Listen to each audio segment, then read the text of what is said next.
जय श्री राधे कृष्ण। दोस्तों बुढ़ापा तो एक दिन सभी को आएगा। जो आज बालक है वह कल बड़ा होगा, परसों जवान होगा और आगे फिर बुढ़ापा स्वीकार करना ही पड़ेगा। दोस्तों प्राचीन समय की बात है।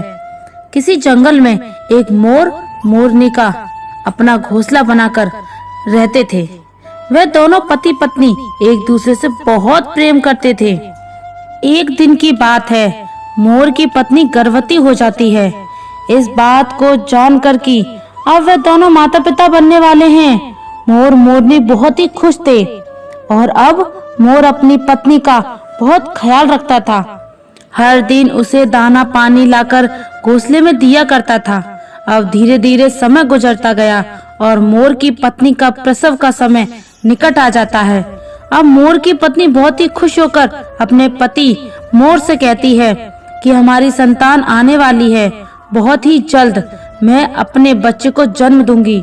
बुढ़ापे में वे हमारी खूब सेवा करेंगे, हमारा सहारा बनेंगे। अब हमें किसी बात की चिंता नहीं है। हमारी संतान हमारी खूब सेवा करेगी और हम भी उनसे बहुत ही प्यार करेंगे।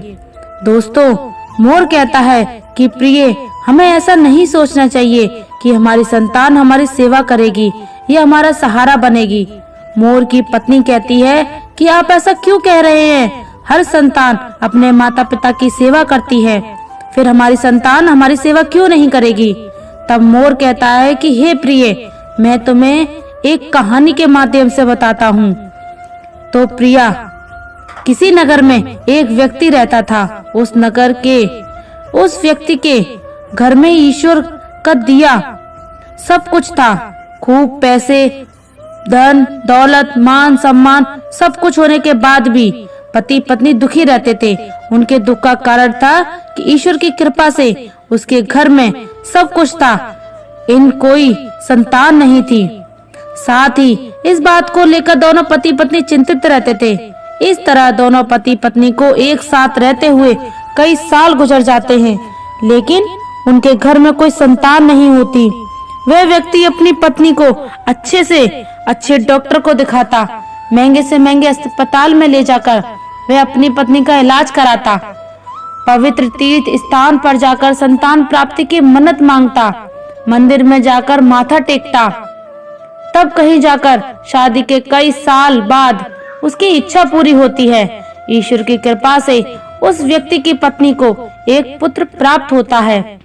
जब अस्पताल में बच्चे का जन्म होता है, पुत्र जन्म की बात सुनकर वह व्यक्ति खुश हो जाता है।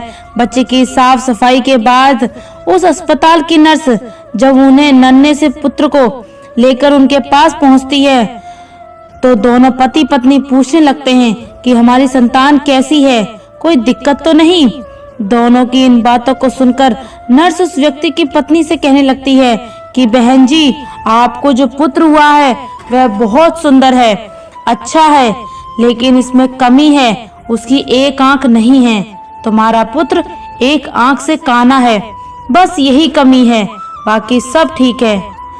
जब उस माँ को ये बात पता चलती है कि मेरे बेटे की एक आंख नहीं है, मेरा पुत्र एक आंख से काना है, तो वह माँ रोने लगती है और अपने पुत्र को सीने से लगा लेती है और कहने लगती है कि कोई बात नहीं, मेरे पुत्र की एक आंख नहीं है तो क्या हुआ, एक आंख तो सही है जैसे भी है, पर यह तो मेरे दिल का टुकड़ा है, मेरे लिए दुनिया का सबसे सुंदर बच्चा है। दोस्तों माँ के लिए सभी संतानें बराबर होती हैं, चाहे कोई काला हो, रूप हो, या चाहे कोई गोरा हो या सुंदर हो। माँ कभी अपने बच्चे का शरीर नहीं देखती, वह उनकी आत्मा से जुड़ी होती है। माँ उस बालक को देखकर कहती है, तो कितना सुंदर है मेरा बच्चा। दोस्तों उस माँ की इन बातों को सुनकर नर्स की आंखों में भी आंसू आ जाते हैं। वह नर्स सोचने लगती है, यदि परमात्मा को संतान सुख देना ही था तो इस पुत्र को दोनों आंखें दे देता। माँ कहने लगती है, मेरा ही बेटा, पर आज उसकी अगर आपके दोनों आंखें सलामत होती और भी अच्छा होता। दोनों आंखों के साथ मेरा पुत्र कितना सुंदर लगता। माँ की इन बातों को वह नर्स सुनती है तो वह कहने लगती है, बहन जी, यदि आप चाहते हो कि आपके पुत्र की दोनों आंखें हों तो ऐसा भी हो सकता है। जब माँ सुनती है कि उसके बच्चे की दोनों आंखें लग सकती हैं तो वह कहने लगी, अरे मैडम, ये कैसे संभव है। अब नर्स उन्हें बताते हुए कहती है कि ऐसा हो सकता है। उसके लिए आप दोनों माता पिता में से किसी एक को अपनी एक आंख देनी होगी। इससे आपके पुत्र की दोनों आंखें ठीक हो जाएंगी।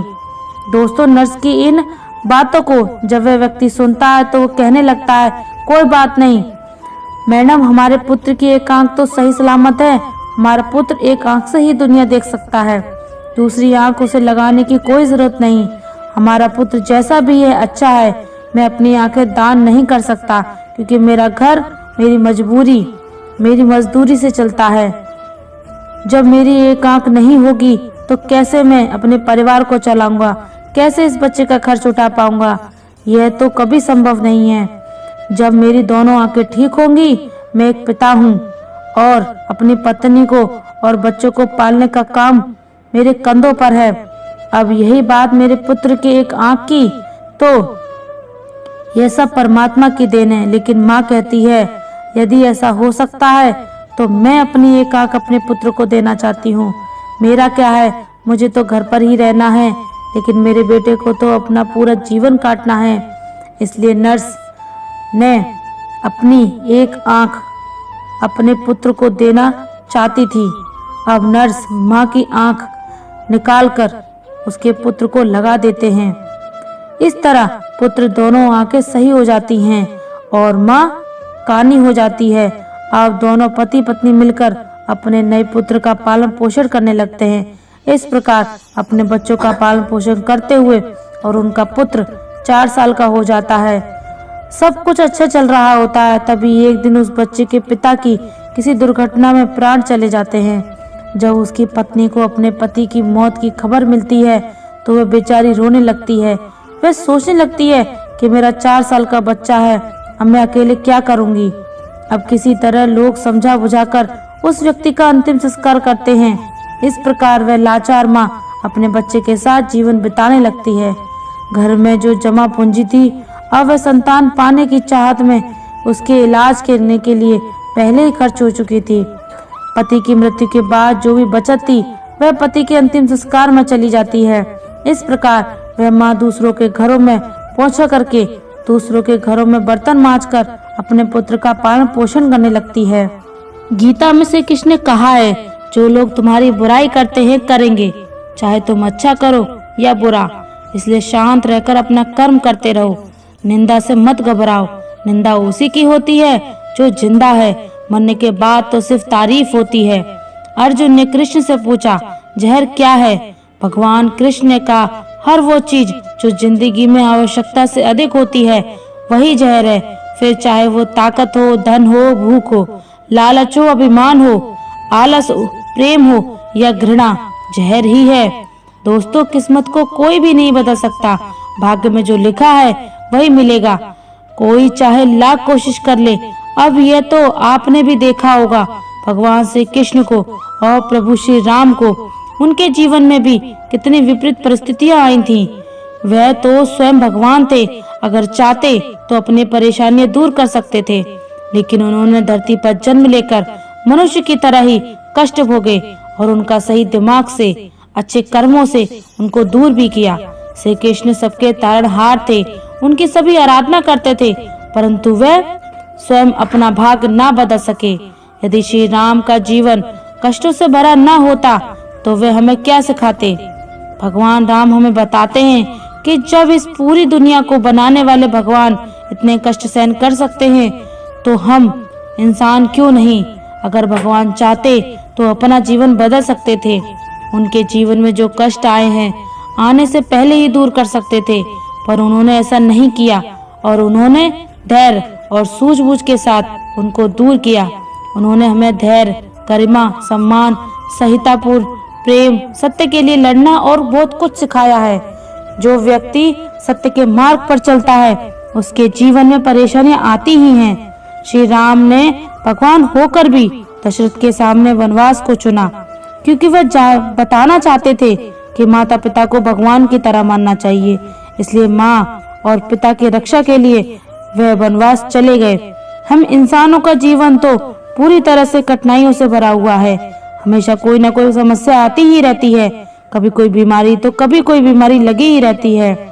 अगर कभी व्यक्ति को ठीक तरह से इलाज नहीं मिल पाया तो फिर उसकी मृत्यु हो जाती है। ये सब अकाल मृत्यु ही होती है। किसी व्यक्ति के अपने जीवन में सफल न होने के सबसे मुख्य कारण होते हैं खुद पर भरोसा न होना। जीवन में वही व्यक्ति सफल होता है जिसे खुद पर भरोसा हो। जिस व्यक्ति को खुद पर भरोसा होता है वह कभी भी सफल नहीं हो सकता। एक बार दानवी कर्ण ने भगवान कृष्ण से अपनी व्यथा सुनाई और कहा, प्रिय दोस्तों, अगर आप हमारे चैनल पर नए हैं तो चैनल को सब्सक्राइब कर लेना, और अगर आपको हमारा ये वीडियो अच्छा लगे तो कमेंट सेक्शन में जरूर बता देना। तो चलिए वीडियो में आगे बढ़ते हैं। और कहा कि हे प्रभु, जब मैं पैदा हुआ तब मेरी माँ ने मुझे त्याग दिया, इसमें मेरा क्या अपराध था? द्रोणाचार्य ने मुझे शिक्षा देने से मना कर दिया क्योंकि वे मुझे क्षत्रिय नहीं मानते थे, जिसमें भी मेरा क्या अपराध था? और द्रौपदी ने स्वयंवर में मुझे अपमानित किया, लेकिन क्योंकि महाराज परिवार का हिस्सा ना हूँ। जवाब में श्री कृष्ण ने कहा, हे कर्ण, जरा ध्यान से सुनो। जब मेरा जन्म हुआ तब मैं कारागार में था और मैं पैदा होते ही मेरी मृत्यु मेरी प्रतीक्षा कर रही थी। जिस रात मेरा जन्म हुआ था उस रात मुझे मेरे माँ बाप से अलग होना पड़ा, जहाँ पहुंचकर मुझे हर वह काम करना पड़ा जो एक गरीब परिवार में करना पड़ता है। गायों का गोबर हाथ से उठाना। जब मैं चल नहीं सकता था तब मुझ पर प्राणघातक हमले किए गए। मुझे मारने की बार बार कोशिश की गई। न मेरे पास बचपन में शिक्षा थी, न ही महल था, न ही कोई गुरुकुल था, न कोई विशाल सेना थी, लेकिन तब भी मेरे मामा मुझे उनका सबसे बड़ा शत्रु मानते थे। मेरा भी जीवन कई चुनौतियों से गुजरा है। यह बात इतनी महत्वपूर्ण नहीं है कि जीवन में कितनी बार अपमानित होना पड़ रहा है, पर यह महत्वपूर्ण है कि आप उस अपमान का जवाब कैसे दे रहे हैं। आपके पास ज्ञान है जिसका आप इस्तेमाल कर पा रहे हैं, और इन सब चुनौतियों को पार करके कैसे आगे बढ़ते हैं, यह बात सबसे अधिक महत्वपूर्ण है। जब कुछ किताबों से ही सीखने को नहीं मिलता, कुछ मतलबी लोगों से भी बहुत कुछ सीखने को मिलता है। गलती उसी से होती है जो मेहनत से काम करता है। निकम्मों की जिंदगी में तो दूसरों की बुराई खोजने में खत्म हो जाती है। इज्जत इंसान की नहीं होती, जरूरत की होती है। जरूरत खत्म तो इज्जत भी खत्म। बोलना सीखे वरना जिंदगी भर सुनना पड़ेगा। उड़ने में बुराई नहीं है, आप भी उड़ना चाहते हैं तो उड़ें, जहां से जमीन साफ दिखाई देती हो। सिर्फ वह लोग आपकी परवाह करते हैं जो आपको तब भी सुन सकते हैं जब आप चुप होते हैं। चिंता उतनी करिए जितने में काम हो जाए, उतना नहीं कि जिंदगी तमाम हो जाए। आप अपने शब्दों को चाहे जितनी भी समझदारी से बोलिए, लेकिन सुनने वाला आपकी योग्यता और अपने मन के विचारों के अनुसार उसका मतलब निकालता है। यकीन करो, जो तुम्हें भूल चुका है वह भी याद करेगा, बस उसके मतलब के दिन आने दो।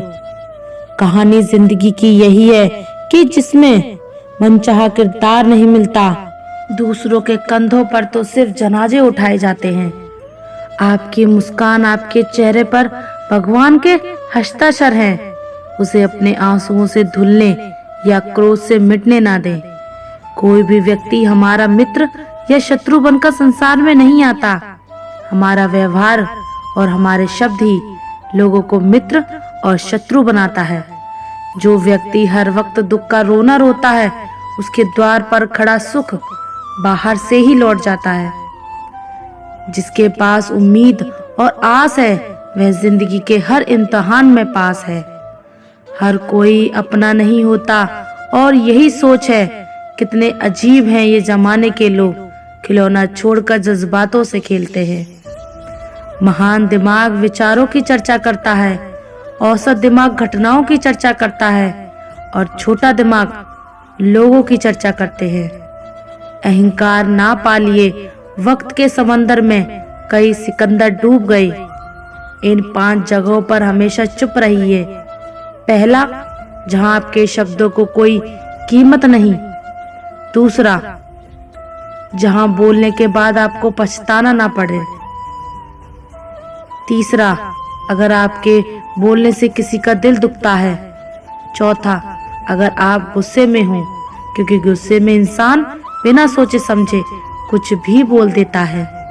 और पांचवा, जहां आपकी समझदारी से कोई सुनने वाला ना हो। किसी का कष्ट देखकर अगर तुम्हें भी कष्ट होता है तो समझ लेना तुम्हारी आत्मा में परमात्मा विराजमान है। सिर्फ सुकून ढूंढिए, जरूरतें कभी पूरी नहीं होती। जिंदगी में सारा झगड़ा ख्वाहिशों का है। ना तो किसी को गम चाहिए और ना ही किसी को कम चाहिए। जिसके इरादे हमेशा साफ होते हैं, कई बार लोग उसके ही खिलाफ होते हैं। जो तुमसे तंग आ जाए उसे छोड़ दो, क्योंकि बोझ बन जाने से याद बनना बेहतर है। झूठ की खरीदारी ज्यादा दिन तक नहीं टिकती। सच एक ही सही अंत तक साथ देता है। किसी इंसान के आज को देखकर उसके भविष्य का मजाक मत उड़ाओ, क्योंकि समय में इतनी शक्ति है कि वह कोयले को भी धीरे धीरे हीरे में बदल देता है। समय जब फैसला करता है तो गवाहों की जरूरत नहीं होती। इंसान का काम तमाम करने वाला शब्द है, कल करूंगा। ना तो अधिक बोलना अच्छा है, ना ही जरूरत से ज्यादा चुप रहना। जैसे बहुत अधिक वर्षा होना भी अच्छा नहीं है, वैसे बहुत अधिक धूप भी अच्छी नहीं होती।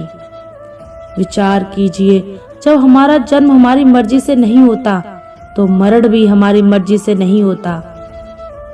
तो इस जन्म मरण के बीच में होने वाली सारी व्यवस्था हमारी मर्जी से कैसे हो सकती है। जिंदगी में हर मौके का फायदा उठाओ, पर किसी के मजबूरी का नहीं। अगर जिंदगी मौका देती है तो धोखा भी देती है। आज के जमाने में सुखी होना हो तो स्वार्थी बनना पड़ेगा। ये हम नहीं, इस युग की सत्य हकीकत है। जो हमारे जज्बातों की कद्र नहीं कर सकते, उनके पीछे पागल होना प्यार नहीं बेवकूफ़ी है।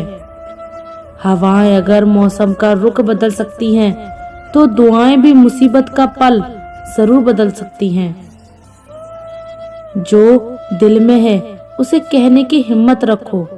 जो दूसरों के दिल में है उसे समझने की समझ रखो। रिश्ते कभी नहीं टूटेंगे। अपनी लगन, धैर्य, हिम्मत और सकारात्मक विचारों के सहारे इंसान अकेले और अनेक विकट परिस्थितियों में भी सफलतापूर्वक बाहर आ सकता है। यह एक निश्चित बात है कि आप काम खत्म नहीं कर सकते अगर आप काम शुरू नहीं करेंगे। किसी भी काम का सबसे कठिन हिस्सा काम को शुरू करना है। कभी हार मत मानो। आज कठिन है, कल बेहतर होगा, लेकिन कल के दिन में बात सुनहरा होगा। अगर इंसान में कुछ करने की इच्छा हो तो दुनिया में कुछ असंभव नहीं होता। जहाँ दूसरों को समझना मुश्किल हो जाए, वहाँ खुद को समझा लेना ही बेहतर है। मिट्टी के सांसें सारी उधार है। घमंड भी है तो किस बात का, यहाँ तो सब किराएदार हैं।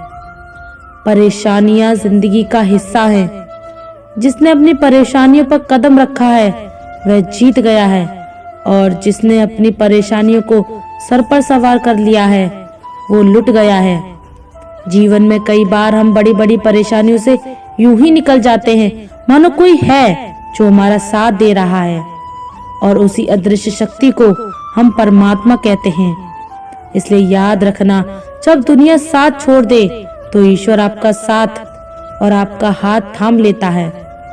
क्रोध के सामने थोड़ा रुकना और गलती के सामने थोड़ा झुकना सीखो। जो आपके हाथ में नहीं है उसका मोह करोगे तो जीवन नर्क बन जाएगा। जीवन में इतना सबक तो मिल गया, फिक्र में रहोगे तो खुद चलोगे, बेफिक्र रहोगे तो दुनिया चलेगी। तन्हाई का एक अलग ही मजा है, इसमें डर नहीं होता किसी के छोड़ जाने का। तुमने खुद को कमजोर मान रखा है, वरना जो तुम कर सकते हो कोई दूसरा नहीं कर सकता। किस्मत से मेहनत से बदलती है, बैठकर सोचने से नहीं। जिंदगी बहुत छोटी है, इसलिए किसी इंसान का पीछा करने से कई गुना बेहतर है कि आप अपने सपनों को पूरा करें। सही रास्ते पर चलना जरा मुश्किल है, पर उस रास्ते पर आपको कोई गिरा नहीं सकता। गिरते गिरते ही बच्चा चलने लगता है, डूबते डूबते ही इंसान तैरना सीख जाता है। चोट से घबराकर कभी पीछे मत हटना, क्योंकि चोट खाकर ही इंसान संभलने लगता है।